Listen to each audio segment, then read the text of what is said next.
Boom, we're going. Jonathan Bell, thank you very much for joining the show. I Yeah, man. appreciate it. Yeah, man. You're welcome. Thanks for having me, man. I know you're a teacher, correct, at Bedford Academy? Yes, sir. So I know you're probably in the middle of a work day. So like I said, I really do appreciate you taking an hour out of your day to come over to the studio. Yeah, Thank but you. My boss, Nancy Wallace, she was all about this. Was she? Oh yeah, she was all about this.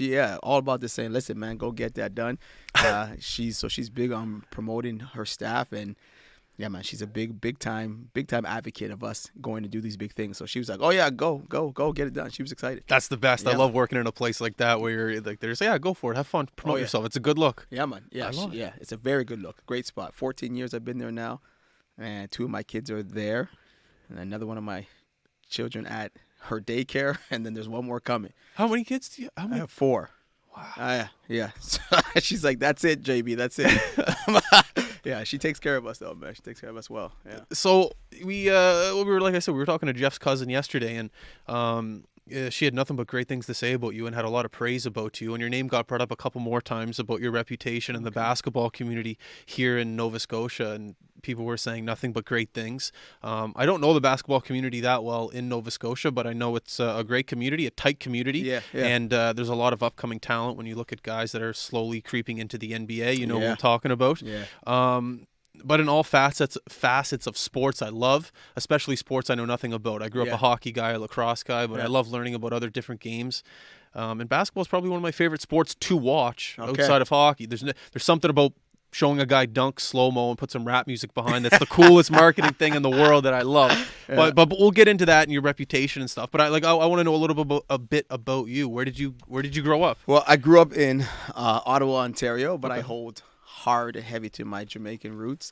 Yeah, man. There you go. You got it already. I got people always hated on me, but Ottawa, Ontario, grew up there. I'm the third child of 4. So I have an older brother, Hopeton, older sister, Claudina. Let's talk a little closer to the mic. Oh, my bad. There you go. Older brother, Hopeton, older sister, Claudina, and then younger brother, Steven. Family originally from Jamaica. And yeah, man, so Ottawa, Ontario is where I grew up and made my way out to Nova Scotia through basketball scholarship. And yeah, man, it's a long story, but I'll go bits and pieces. But Ottawa's where I grew up. So yeah, man, proud for nation's capital. And I love Nova Scotia, though. I do love Nova Scotia. I do miss Ottawa, my fam, but I got a new fam here now, so it's good. Who introduced you to the game of basketball? Wow. You know what? I was just playing, man. We would just go. We would just play. It wasn't like one particular person. But then as I would say, you know what? I was telling my students a story just yesterday about the power of your words. And you can be constructive or destructive, and just the power. And I mentioned my grade 7 phys ed teacher, Mr. Spence. He told me, he's like, "You know what, John? I could see you one day playing university basketball." I had no idea what university even was, grade 7, but he was a big inspiration. Saying, and after that, I just kept playing. And then I was playing high school, and there was a group called Phoenix Basketball Organization. And Phoenix was very instrumental in taking a whole bunch of us that were just boys just playing, and they brought us into some kind of structure. And they were really looking for young black men to get us in this program and just start playing, because there was all these clubs that you could play for, but that wasn't what we were about. We were just playing, and they took us and they said, "Listen, man, we're gonna get you." So Andy Waterman and Adrian Cadet, they're both educators, but they said, "We want to get you boys from the community, and let's just go play. Let's just go get it done." So they taught me a lot about perseverance, and many things I do in my program today. I took it from them and just what they instilled in us, to let basketball be your vehicle and let it take you places. So that was a big thing. And then I had coaches all the way through high school and college that were big, but I would say Mr. Spence put the spark in me. And then those guys really, that was like grade 11 where I said, okay, I got to pick one sport here, and basketball started doing. It seemed like the vehicle I was going to drive to get me places. So, yeah. Did it come natural to you? Just playing? Yeah, and it bugs my wife because she got recruited to STFX because of her shooting, and so she's from BC, and she spent like hours of just working on a game. And me, I was just out there having fun, just being an athlete, just playing everything, that whatever was there. And then once I saw that basketball was doing work for me? I said, I started working on my game and started doing things to make myself better. But it did just, it calmed me. And my younger brother used to play in the basement on the laundry basket and like a sock and just throw it. And then we got these nets that we taped up. But yeah, it just was something you just wanted to do. Just get it done, just play. So if I stepped on the court, the field, doesn't matter what it was, I was going to go hard. And then basketball started, people started noticing me for that. So I was like, okay, let's see where this is going to go. What was the most natural ability about your game, you think? There's so many. When I look at a basketball player, I look at so many skill sets. Like you look at a handle, you look at the footwork, you look at the muscular of a guy down low, being able to take like an elbow to the ribs. There's so many elements to it. At least when I watch on TV, like I said, I never played. But what do you think was like the strongest element of your game that came most natural to you? Well, I feel like I've been blessed with speed. So I was fast. I was quick. So I can get up and down the floor real quick and get a lot of buckets just from my athleticism and my speed alone. So I think that was it. And then my handle was tight. I'm low to the ground already, so I had to have a nice handle. And then I took pride in everything, man. I didn't want to be just a one-dimensional. So I said my defense is going to be tight. I'm going to get rebounds. I'm going to try to dunk, like all these kind of things. So I just tried to I was never a great shooter. I used to think that it was all about getting to the rim, like just get to the rim, body somebody, and get a bucket. And then as I started playing university ball, it's like, yo, you're 5'8", JB. You can't be going to the rim all the time. So I was like, I better develop a little jumper. So then my mid-range got tight, and then I shot threes when I was open, but it's never my thing to do. If you leave me open, you're in trouble. But I wasn't going to come down and just shoot a three. But yeah, so I think I used what I was blessed with, my speed, my quickness, just to get to the hoop. And then my handles were tight, and yeah, that's what I would say. It was probably what came first. Yeah. And then I had to work on my jumper because you weren't going to get layups all day anymore. Did you naturally, like I look at the position that you're in now, you have a camp, you work at a school, you're a leader. Did you naturally fall into a leadership role on most of the teams that you played for? Or? Yeah, it was it. I wasn't the best teammate. I wasn't the best leader. As I watched game film, I'm like, man, JB, why? Like, what were you thinking? But I think I was so competitive that I didn't know how to speak to my team the best way. So that's one thing I tell athletes now that I'm working with is remember how to speak to your teammates. Because I was at a standard that I wanted to be up here, and somebody who wasn't there, I'd be like, the way I motivated them wasn't the best way. So, but I feel like a natural leader, and it was like I just wanted to get the job done. So I would lead with my voice and I lead by action, I would say, and I was captains of my team. So it came natural to just lead and do what it took for my team to get a victory. Was like growing up in Ottawa playing basketball, did everyone just look up to the Raptors, or was it Carleton? Like what was the? Do not say. Oh, sorry. Do not say Carleton. Oh yeah, because you didn't play for. Sorry. No, listen, no, I can't even go in there. Well, the Raptors wasn't around when I was. Well, they came. Damon Stoudemire came pretty late into. I don't know how old I was when the Raptors first started, but maybe I was in my teens. It was just. You just went to the playground and you played. That's the thing. I wasn't like idolizing the sport. It was just, I just did it. So you just, you're going to have a run. Let's go have a run. There was no cell phones. Everybody just knew you were going to be at the court at 4:00 and you're just there. And you just went and did it. And then, you would watch NBA and there's guys that you would like.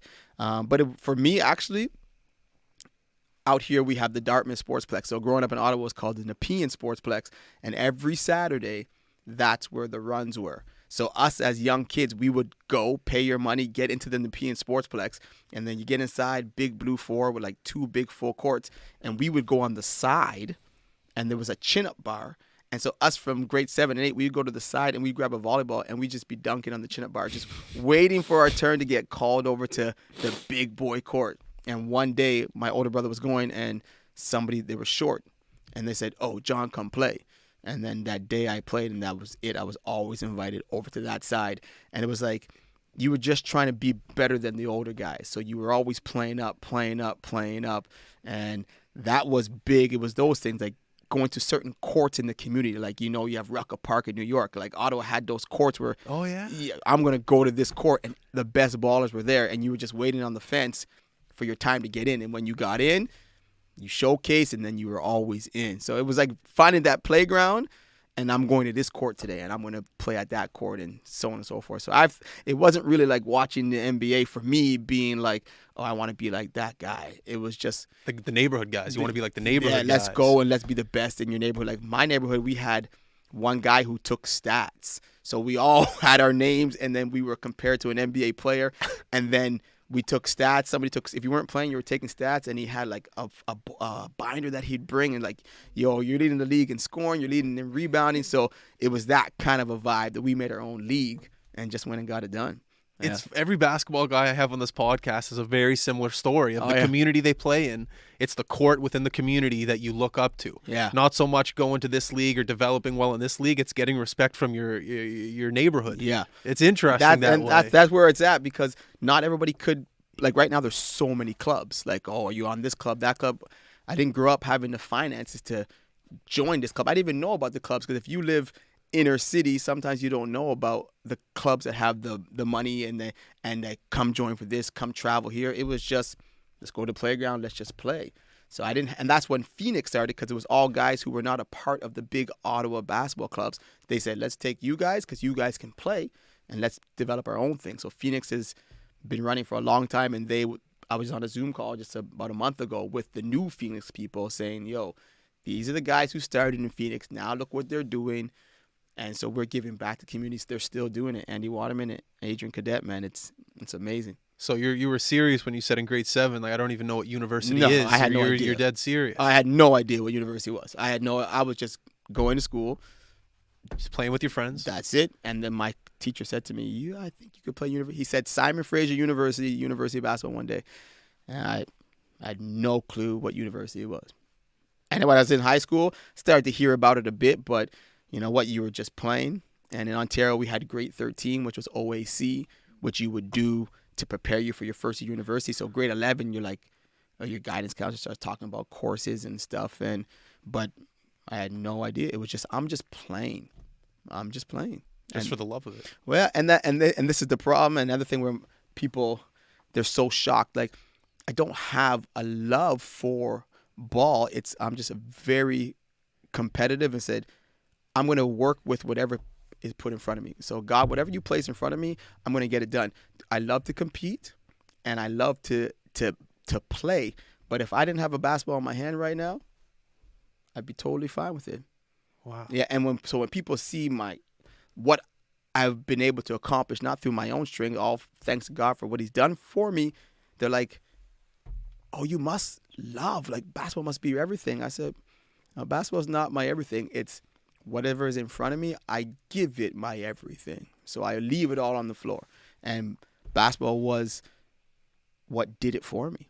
Basketball is what was put in front of you. Basketball is what people started talking to me about. Like, I had scouts come to my high school games that I didn't even know that they were scouts. And they were like, "Hey, good game, John." And I'm like, "Thank you." Then they got mad when I went to a different university, and they said, "Well, we came to your game." I'm like, "But people came to my game all the time." Like, I'm not a regular story of the hoop dreams growing up and then waiting for that phone call.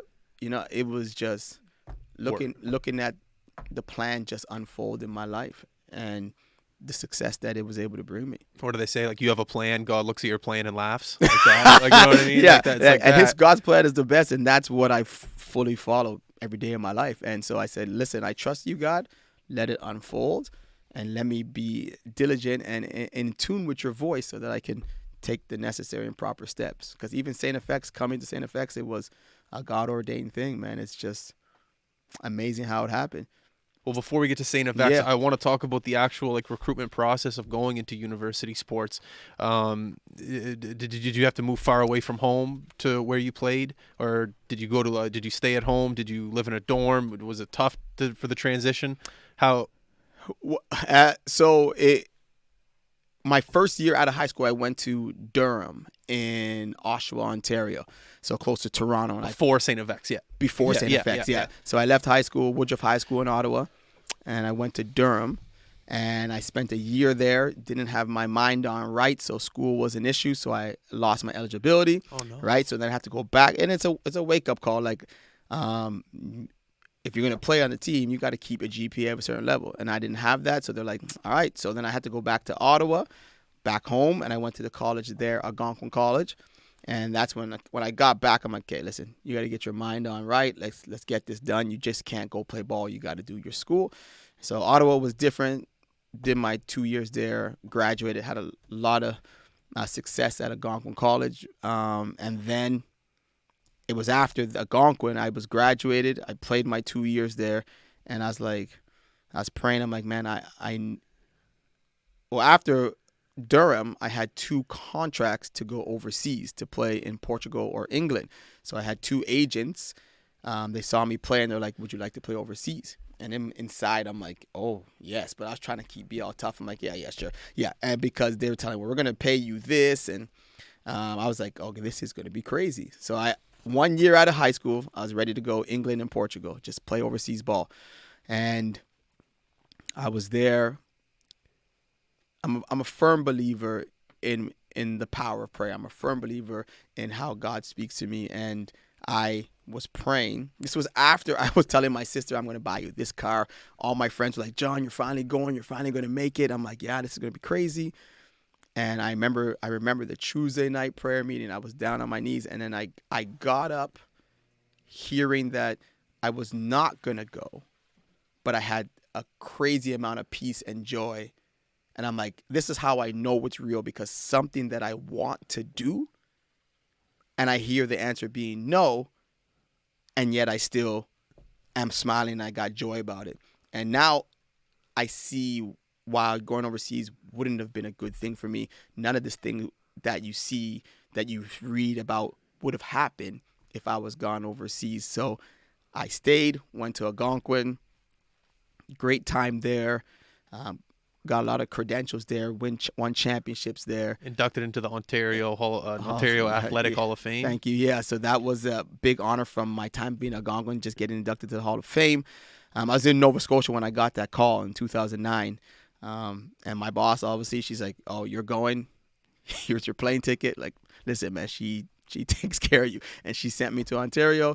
I went to that, and just being inducted in this year, her daughter, Miss Megan Wallace, is the associate director, made a huge, big, full printout of the induction Hall of Fame and the story. So right now it's in my school, big frame and everything. Yeah. So you should have taken it off the wall. I brought it here.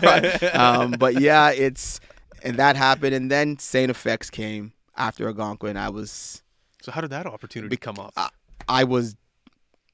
Guys that I work with and play with the Phoenix program, Gary Gallimore, we played at STFX together, and then Dion Williams. Me and Dion grew up in Ottawa, right beside each other from diapers. He was already at STFX playing in his first year. Gary Gallimore was a rookie that I coached moving on to STFX. And I was done with Algonquin, and I said, Lord, I need more schooling, and I need better basketball. And I called Coach K, and Coach K, he's like, yeah, I've seen you play, John. I saw you play at the Nationals in Truro when you played for Algonquin. He's like, you're an amazing player, but my recruiting's done. I've already done recruiting. So I called him late in April. And I'm like, all good. I hung up the phone, and I had that piece, the same piece I had about hearing no about going overseas.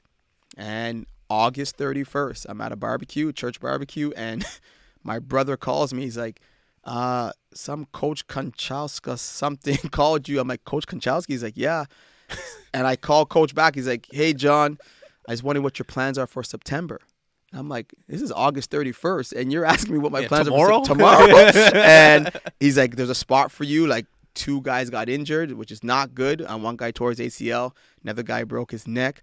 And he's like, you want to come? So I said, Mom, I'm moving to Scotia. So within a week, Coach K got me in classes, in school, and boom, there I was, Friday in Nova Scotia. And he said, you're living downtown. And I'm like, man, I'm going to have to buy a bus pass. Downtown Antigonish. I know, but I had no idea what Antigonish was. And I was like, how am I going to get to school? I'm like, man. And then, anyways, long story short, I get to X, and I realize that it's like a 5-minute walk from Main Street. Yeah. Main Street doesn't last that long.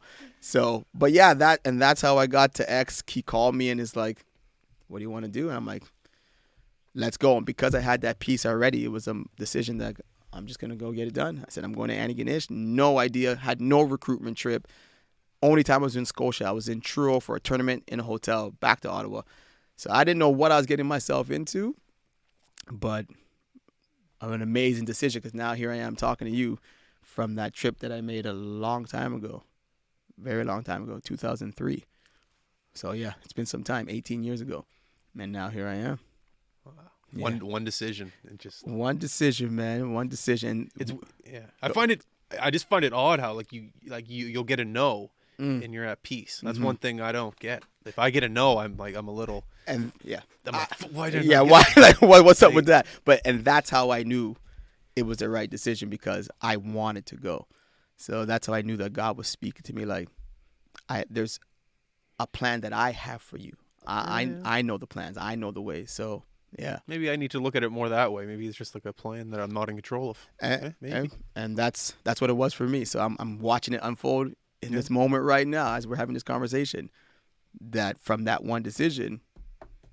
Yeah. What were your first thoughts on STFX when you got there? I know it's a small town, but you must have had a welcoming Nova Scotia moment. Everyone, when they come look at you, you're still living here. I'm still living here. The Nova Scotia this place is nice, man. There's many great things about this place. I would say when me and Gary Gallimore were crossing the street one time. This is your friend who lived in Ottawa. This is my boy who lived in Ottawa, and then he's now rookie at STFX. And he's like, "Yo, JB, watch this." So we're about to cross the street, and in Ottawa, you want to cross, not a crosswalk. You got to wait for the cars to not be there, and you go. So you jaywalk. And here, Gary's like, "Yo, watch this," and I'm like, so we get to the edge of the road, and then the car stops, and I'm like, "Yo, we can cross." He's like, "Yeah, let's go," and I'm like, "Oh." They must know I'm on the ball team, so this is what it's about. I'm just a celebrity, and they stop their cars for you. And then then I realized, oh, Nova Scotia's just nice like that. And everybody, so I thought I was big time. Here I am, new basketball superstar. I'm like, oh, they know who I am. Stopping their cars for me in Antigonish. And then I realized, oh, they're doing it for you, and they're doing it for you. So that was my first Nova Scotia welcome. Like, oh, the cars stop for you here. That's and that's not what I expected or seen in Ontario. It's like you get honked at and you're trying to like pick when to go and how to sprint across the street. And he said, "Yo, watch this." And just, oh.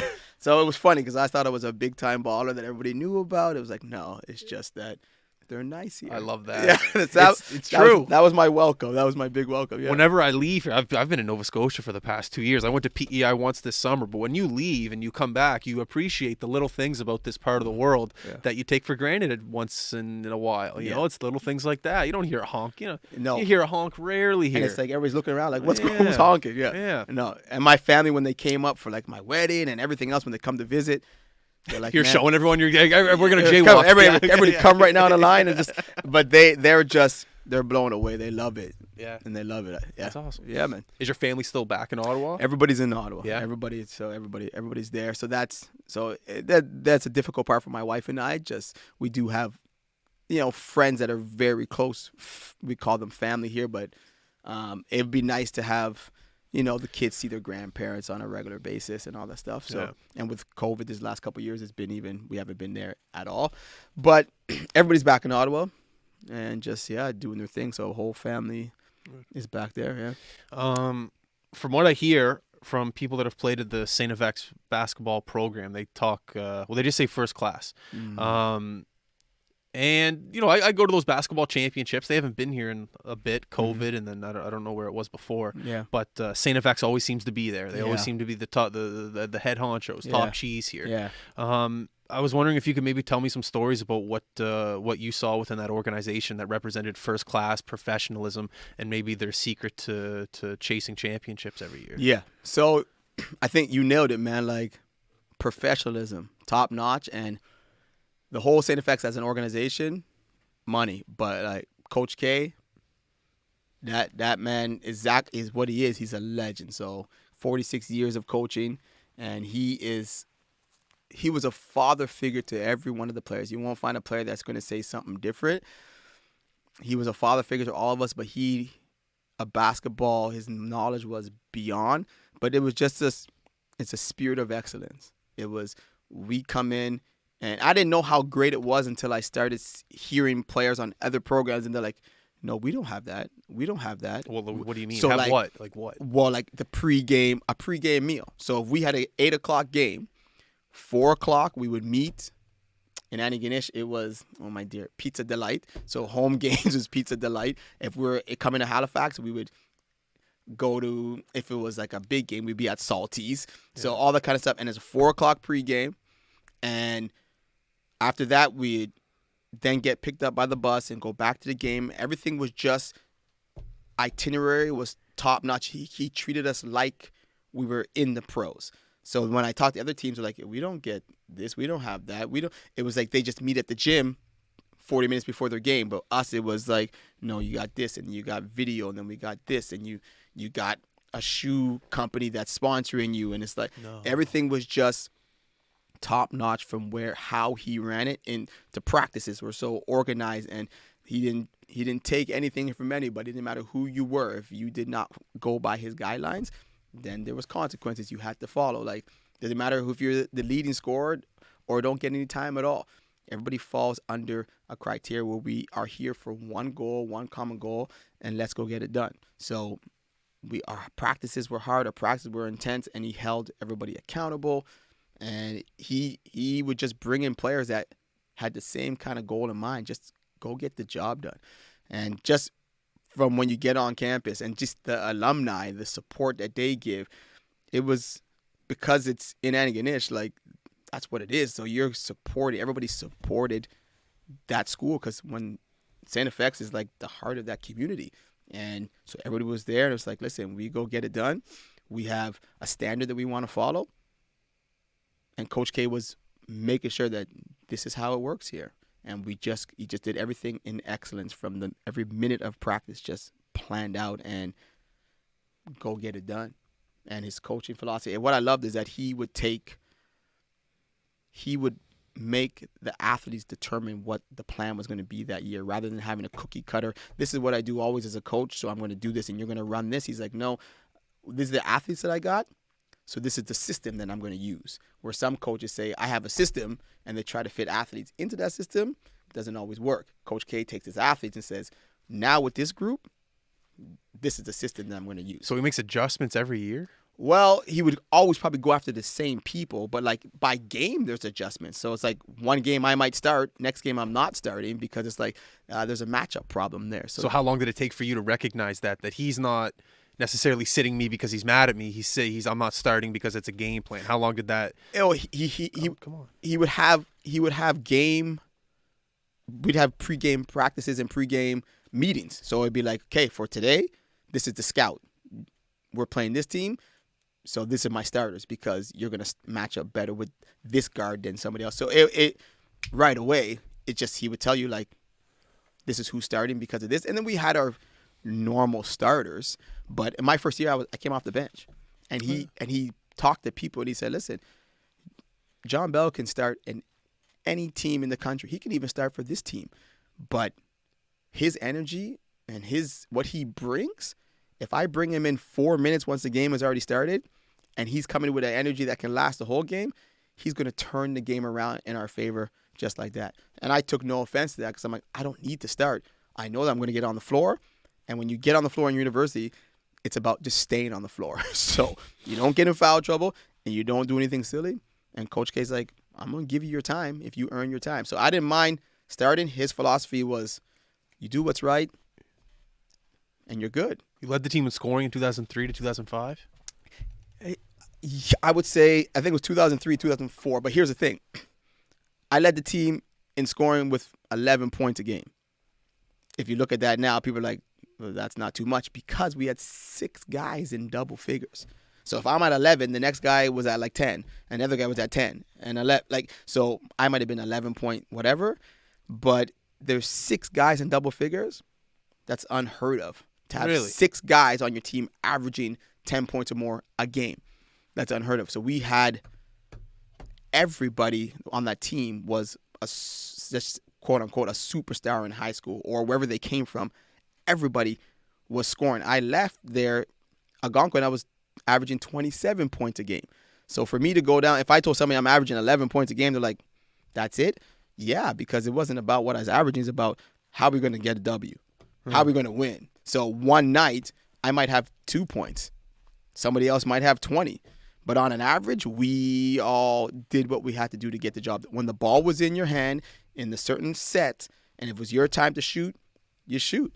And if it wasn't, you don't. So, yeah, I would have led the team in scoring, but it wasn't even like something that you were thinking about. You just said, how am I going to get a W? Yeah. Because if I can have all the accolades in the world and without a championship, it doesn't matter. It doesn't matter to me. I said, I want to win. Yeah. So I led the team, but there was 6 guys averaging double figures, which is unheard of. It's like, so who you going to stop? Who you going to guard? Well, we'll stop that guy. No, it's better to have a team doing that because then anybody can score and you don't know who to stop that night because you can't. You guard him double team, well, then somebody else is going to knock down a shot. So, yeah, that's the stat, but that's not the way it really went. Yeah. And like I said, I got most of my points because the big guys are getting rebounds. They throw the ball, and I'm off to the races, and I just grab it and put a layup in. So you're quick. Yeah, so they knew that, and they used to throw it down fast breaks and boom, boom, boom. And, yeah, so I would, 6 guys double figures is, you're not going to find that. It's called depth. Yes, and serious depth, which is why you couldn't make a mistake because there was somebody else to replace you. Oh, yeah. I never thought of it like that. Yeah. So, but yeah, great time. Oh my dear. That's why Carleton, because we went to the national championship and we lost our championship game against them. So every time I hear, even though it was 2004, I haven't watched that game yet. Where was it? It was at the Metro Center. We were down by 20 in the first half and rallied back to get it within 3 points. And then 30 seconds left, we score, we hear a whistle, the ball goes in. And so I don't know if you know basketball, but an N1 is when you get fouled and you score. Obviously, you know that. And so the Metro Center is like 10,000 people just roaring because we're playing Carleton. They're from Ottawa, so they have their contingency, but we had this place rammed. And we just came back from 20 points down in a national championship game. We hear the whistle. Our big man, Neil McDonough, goes up, bucket, and we are losing it. Excuse me. And then the ref says, double dribble. And, yeah. And that ref shouldn't have been reffing. And I'm saying to anybody, he can see it. He shouldn't have been reffing because he was a graduate of STFX. So you shouldn't have somebody. And there was some history with him, too, in the basketball program. So let's just say that. Wow. Yeah. So that's a tough one. So I haven't watched that game yet. Sorry I brought Carl. No, listen, man. Listen. Listen. I know guys on that team, on the Carleton team. So, like, it's not like if I saw him, I wouldn't be like, yo, you're my dude. But that championship, that hurts still. That hurts because in my college career and university, 4 times I went to nationals. And I said, I have championship, loss, semifinal, loss, championship, loss, semifinal, loss. So that's my 4 years of basketball. Nationals, which is, when I look back now, I'm like, man, I made it, but I'm a champ. I want to be a champ, right? So we win. And I used to think about it as nothing. I was just telling a coach now, I can't find my silver medal. Because when I got it, I was like, I don't want this. But now I'm like, yo, you should have kept that thing. Because I look at STFX, they haven't been back in how long? Like, they haven't won an AUS championship since I left in 2005. Oh, yeah. And when I was there, that's all we did. So we won the AUS championship. We won the league. And it was like, okay, that's my stepping stone to get to nationals. So I look back now, I'm like, those were great accomplishments that I took for granted. So every athlete I train right now, I'm like, listen, hold on to the fact that you're still playing. Hold on to these small victories. You don't get the big championship. Yeah, it hurts, but there's a lot more going on right now. Yeah. So that hurts, but life is more than basketball. And that's why how it has never been something that I love. It was just something that I was passionate about to get it done. And that helped me. And I had a teammate, Alex Stevens, who actually, he's from Toronto, but he's living here now. He lives in Sackville, and him and I are very tight. He was my roommate when I moved to STFX. First met him there, and we've been tight ever since. He was the best man in my wedding. I was the best man in his. And him and I are both Christian men, and it was if we would lose a game, it was like, you know what? We don't have the basketball championship, but we still got a relationship with God, and that's what held us, and that's what kept us, because we're super competitive. None of us like to lose, but in the end, basketball is basketball, man. It's not the end. When you're playing on that floor, I want you to give it all you have. Everybody I train, listen, you give everything you have. Go get the result. Go get that championship. I want to win. But in the end, if I don't, there's so many more things to be grateful for, right? But it's hard to see that when you're in the moment. So I wish I had my silver medal. I have no idea where it would be. Like a gym bag you left somewhere. No idea, man. No idea. That's a weird one. No idea. And it was foolish of me, but at that time, it's like, you wanted that ring. You wanted to get that championship ring, and then falling short. Yeah. But yeah, man. At what point of your career did you want to start a basketball camp? Triple threat basketball. Yeah, triple threat basketball, man. This has been a blessing in my life. It's 8 years now running this. It started with myself and two parents, Dave McKinnon and Tom Moeller. Their children went to Bedford Academy, and I was coaching the basketball team there. And they played in a different organization in the city where there was a sign-up system where everybody had to sign up at midnight to get, because it was just so it's high, like everybody wanted to get into it. So to get into the camp. To get into the another camp in the city. So at midnight, it was like first come, first serve. So all the parents were trying to register at the same time, and there was a glitch. And they said, so those two girls, Olivia Moeller and Laura McKinnon, didn't get into the program, and they were the best players in the city. But because they didn't sign in time, they couldn't get in. So they were very high in the caliber. So the parents came to me and said, yo, Mr. Bell, if we got some girls, would you run a training program? I'm like, listen, that's what I've been praying about. It's something I want to do. I just didn't know how to get it started. Anyways, meeting after meetings at Tim Hortons for like a few weeks. And then it was like, what's it going to be called? What's the colors going to be? And what's going to be? And then we got it started 2014. And man, it's taken off from there. So tonight, I'm an assistant coach at Dalhousie University for the women's team. Oh, are you? Okay. Yes. So there's a girl on that team that was in my program, and then we're playing UPI, and there's two girls on that team that are in my program. So right now, there's girls all over playing the AUS that started in triple threat when it first started, and now here they are playing university. So I get to go to the games and see them, watch them, and then talk to them after. It's just, that's what you want. You want to train kids from when they're 12, now they're 18, 19, and here they are in the program playing university basketball, which I told them when they started, this is your goal where you're going to get. And not just get there, but dominate when you're on the floor too. Like, yeah, you got the jersey. Now let's get some playing time. So, yeah, triple threat. I've always wanted to do it, man. Just to train athletes who really wanted to get better.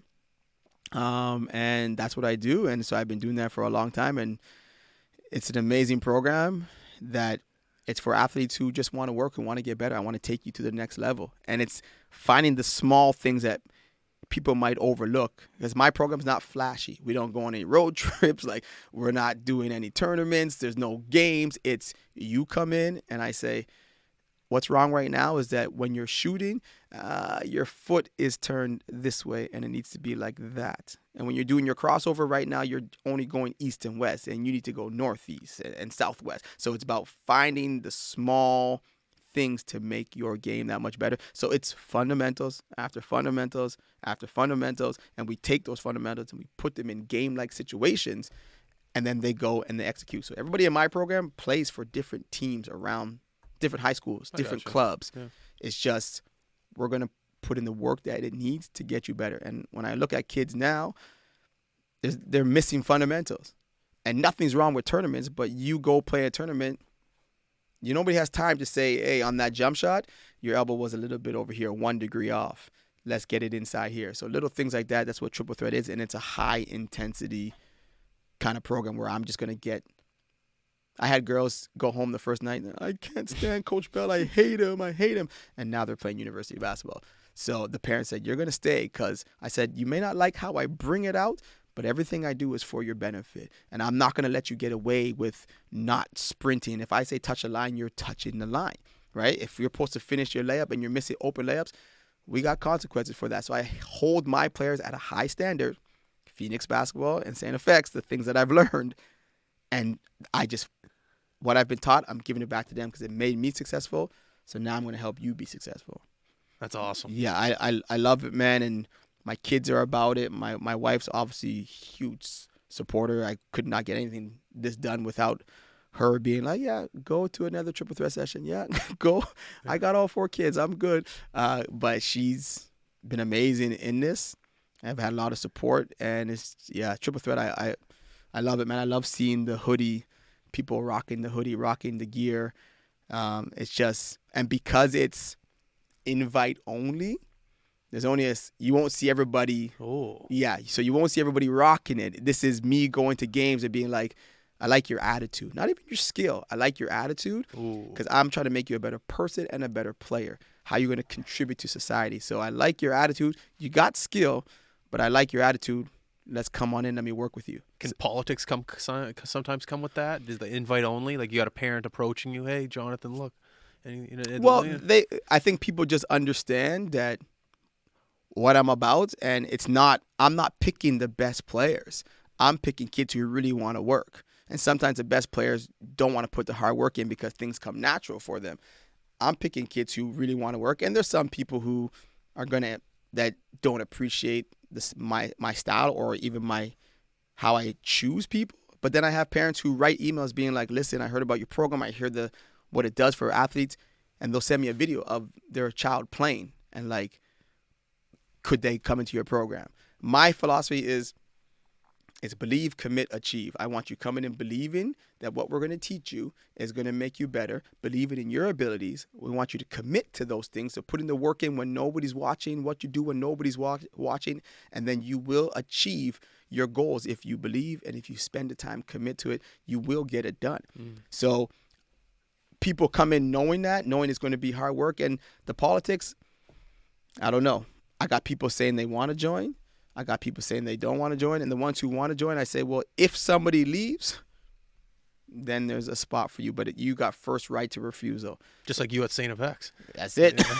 Yeah, that's it. So it's a high standard that I try to hold for my athletes, and it's been very successful. They know Coach Bell has mad love for them. But sometimes when you love somebody, discipline is even more. Yeah. You got to make sure that if I didn't care about you, then I'll leave your foot being turned wrong and your elbow being out. But because I want to see you well, I'm going to discipline you in a different way. I'm going to be a little bit tougher on you. So yeah, that's the hardest thing for kids to understand. When I was younger playing sports and a coach was tough on me, I thought it was just because they didn't like me. Right. And then it took me a couple years into my older teens to go, okay, no, he just respects me and thinks I can do great things. Yes. It just takes people a little bit longer. It takes time. And it's being a coach is about knowing everybody's personnel. Like, so maybe you can handle me being up in your face when the next person just needs me to walk over and be like, put a hand on the shoulder, be like, just do it this way this time. Do you think that was one of Coach K's specialty as well, knowing personalities within the team? Oh yeah, definitely. And taking those personalities and make it be one cohesive group, and saying like, we're gonna fall under this umbrella. Like definitely, because he knew that he had some hot heads and he knew he had some cool heads, and so he's like, well, I need my hot head on now, but need my cool head to cool that guy down. So he just had it strategically planned out.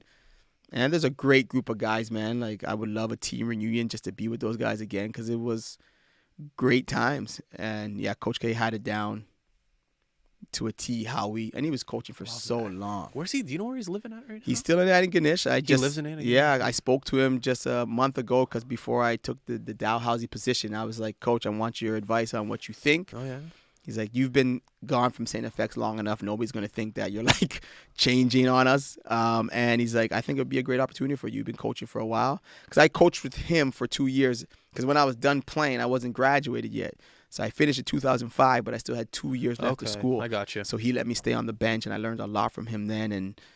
And then moving on there. So I called him, and he's in Antigonish right now. He's just retired last year after 46 years. So he has his hand, 46 years. He has his hand in it, but he's not really involved in basketball. He just gives them. I gotcha. Yeah. He's slowly transitioning into retirement. That's the thing, though. Guys like that can't sit still. He's not gonna. I don't think he's gonna stop. He's just not coaching STFX anymore because he does national. He does Canada basketball stuff. He just traveled with them overseas. Like, he's still involved in that because he did Canada basketball stuff for a long time. Wow. Yeah. So STFX wasn't his only gig. Thing, yeah. Yeah. How much time are we at, Jeff, right now? 50 minutes. Could you give me one maybe success story that you had within the camp? Maybe you had someone that came and wasn't really the most skilled player but left and somehow maybe got a scholarship. I don't know, hypothetically, like if there's any one success story within your basketball. Triple Threat. I think the success is it's been around for this long, but that the fact that when I go to games now and it's like I'm seeing the players, they're playing university, and I saw them when they were 12 to where they are now. There's so many stories of many athletes that were never the best skill but the hardest working, and now you see them playing university. So it's hard to say one particular person. It's just looking around the AUS and seeing that these kids started, with me. I wasn't the only program they were in, but, they pay high respect to me and what I've done, and they say, thank you so much, Coach Bell, and, it's just amazing to see them and keeping those connections that I have now. So I can't find I feel like it's all successful. Even the girls who don't make it to AUS, the fact that they would come into this program and not used to my coaching style, but then leave even a better person, being a better citizen, man, like learning how to respect people in the community, respect your coaches, and just all these little things that's what I wanted to instill in them, to be a better person and a better player all at the same time. So the success is looking at every athlete that's ever been through that program and knowing that we're a family. We're a tight community, a tight family, because it's not a program for everybody. But yeah, so it's hard to find one success story because I kept the girls on the same level. You know what I mean? And so the success is having all those girls graduate from the program and you're playing at the next level. That's the name of the subtitles, Triple Threat Basketball. Then we have certain programs, and one of them is called Next Level. That was our biggest program, April to June, 10 weeks, 40 sessions or 20 sessions, just training. It's a lot. It's like twice a week. They go 2 hours a night, and it's just get the job done. What's your role at Bedford Academy? So I am the athletic director, but I'm the physical education teacher. I've been doing that for 14 years. And my homeroom class is my grade 5 class. So that with them, we do recess and lunch, and we just hang out with them in their classroom. So homeroom, grade 5, but physical education from junior primary to grade 9. Oh, wow. Yeah, so from 4 to 14 years old, I get the whole school, which I love, because then there's not a student that walks in the school that I don't know, and I love to have that connection with my students. So I've been doing that. That's my main role there. Yeah. So you've been with kids since they were in primary to grade 9, because you've been there for 14 years. Yeah, so I've seen kids. Yeah, so we call them like 10 years. You watch them from 4 to 14 and seeing them graduate. So Nancy Wallace calls them her lifers, the kids that started with her from 4. Well, some even started in her she has a preschool program where they were 3 years old, and then they went from that into Bedford Academy, the school, and junior primary, which is pre-primary, primary 1, 2, 3, all the way to 9, and then graduate. So that must be so. It's crazy, man. In a sense, you're probably with these kids more than their actual parents. Well, if you think about the hours, they're with us at school longer than they are at home, because the longest they are at home, they're sleeping. So they're sleeping through the night, and then they're up and they're with us at school. It's an amazing profession. Amazing watching how you can impact. Well, Mr. Conley, you would know, right? And just watching how you can impact just students and people's lives, and how you can shape them, and just like my grade 7 phys ed teacher was the reason why I wanted to become a phys ed teacher. The reason why I did basketball, because he was like, I see you playing one day.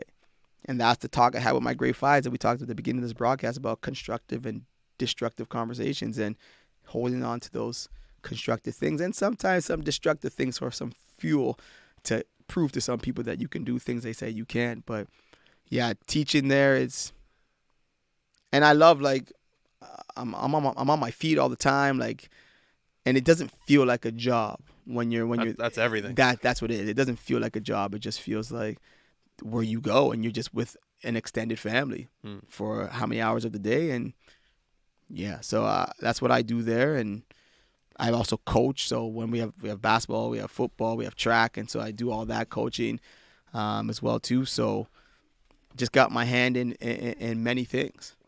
at the end of this pod, we got to wrap this up here soon. Yeah. But what I'm getting from you is you're just a mentor. I think like you're in a leadership role where people kind of look up to you to what you say. You had a great role in your basketball career. And now you're in a position where you're molding minds. Yeah. And like, one thing I took from you from this episode was when you get a no, don't get upset about it. Just be at peace with it. Yeah. I like that a lot. Thank you, man. I appreciate that. And then I'm also, before we close, just because I have a responsibility, I'm a youth minister at my church, so I'm under the youth and the young adults. So hearing you say that mentorship thing is key to me. Just try to, from my mistakes, help youth not make those mistakes on the court, off the court, and everything. So I appreciate that, and I take that role seriously to be a mentor. I genuinely care about the ones I come in contact with to try to guide them along the right path. Yeah. If there was one individual listening to this podcast right now, let's say they're 14, 15, maybe 16 years old. They're in that age where they're not in adulthood, but they're starting, maybe, how old are you when you're out of high school? 6, 7? Well, you go to grade college 18, right? Yeah, 15, you're grade 10, so 16, 17, like that, 18, yeah. 18, so like that 18-year-old age, and they're getting ready to go to university, and maybe they're not ready for university, and maybe they want to go a different path than their friends, and they're in that confusing stage of their life, which we all go through. What would your advice be for that individual? Not even an athlete, just a person listening. I would take it from my perspective first, and then I'd give them some general advice, but as I was speaking, I'm a prayer, right? I seek God first for the directions that I should go. So I would tell them if they're not doing that, then they should talk to somebody who's been there and sit down and get there's wisdom in counsel to find out, what? Because when I was in, where should I go? What do you think I should do? Here are my ideas. Here are my options. Find somebody that you trust and say, what do you think about the decisions that I'm about to make? Right? I went to university knowing I wanted to become a teacher, but in my first 2 years, I wasn't in the right program for that. So it was like, even if you're not sure about what you want to do, take that step and go and just get in there. Talk to somebody and be like, yo, this is what I want to do. What are your thoughts about it? Find somebody you trust and lay it out there and say, what do you think? And then ultimately, you got to make that decision on your own. But having people around you in a tight circle that you care about, that's what's going to help. But you got to be your own person. Don't try to follow the footsteps of your brother, or your sister, or what your parents did. Find what you do. You are fearfully and wonderfully made. You are unique. You are special. And you got to find out what that is about you that you bring. What do you offer that nobody else can? And then and follow that. And go off that. Jonathan, you're the man. Thank you very much for coming on the podcast. Thanks I do for appreciate it. Thank you so much. This was awesome. Thank you so much. It was fun, man. Thank you so much. First time doing this. So yeah? Yeah, man. Oh, I would have thought you would have been doing interviews all the time. Well, nothing like this, man. So I appreciate you having me on and just even talking to me about this. It's been fun. Oh, dude. Next time you're talking to Coach K, drop our name. I will. That's a guy who'd we'd love to. Oh yeah, he would drive up. Is he a talker? Yeah, Coach K. He can. Yeah, man, he can go. Drop a name for us. Yeah. Awesome. All right, everyone listening, thank you very much for tuning in. I appreciate it. It's Friday. Enjoy the weekend. Take Jonathan's advice. Work hard. Have fun. Yeah, man. Stay focused. Yeah, man. And watch basketball. And if you see him on the street, say hello. Say what up. All right, we're out. Peace. Thank you. Bye. Thank you, bro. Good?